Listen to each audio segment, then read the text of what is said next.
Le ministre d'État, ministre de l'Agriculture, des Ressources animales et halieutiques, le commandant Ismaël Spondier, a procédé ce mardi 21 octobre 2025 au lancement officiel des opérations de récolte et d'ensilage de fourrage à Sondré-Est dans la région du Nazi-Nord. Une initiative qui vise à répondre aux besoins alimentaires du cheptel en contribuant ainsi à l'atteinte des objectifs de l'offensive agro-pastorale et halieutique 2023-2025. Le point avec l'équipe vidéo.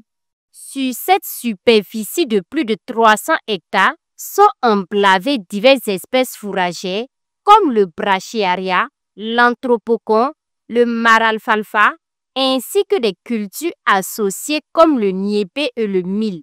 Nous sommes dans la zone pastorale de Sondré-Est, dans la région du Nazi-Nord. Le ministre d'État, ministre de l'Agriculture, des Ressources animales et halieutiques, procède au lancement officiel des opérations de récolte et d'ensilage de fourrage. Ce lancement marque ainsi une étape clé dans la stratégie nationale de développement des productions animales, en particulier l'amélioration de l'alimentation du bétail en saison sèche, afin d'accroître la productivité des exploitations pastorales et favoriser la sédentarisation des éleveurs. Dans cette zone pastorale, donc, la vision est de pouvoir produire le fourrage pour permettre donc aux éleveurs de rester sur place le maximum de temps possible et éviter donc les questions de transhumance transfrontalière.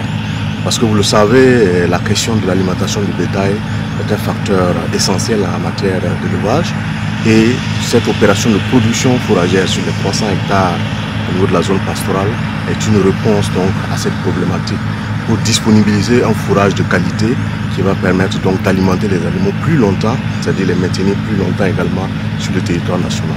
L'ambition du ministère en charge des ressources animales est d'arriver à renforcer l'autonomie alimentaire du cheptel burkinabé. Une chose est de produire du fourrage de qualité et en quantité, et une autre est de valoriser et conserver ces fourrages. Conscient de cela, des actions sont entreprises au niveau du ministère. Ça nous fera autour de 400 tonnes de sorgho comme fourrage. Comment valoriser ce fourrage-là pour nourrir les animaux? D'où la nécessité de disposer des équipements. Nous avons ici 3 types d'équipements.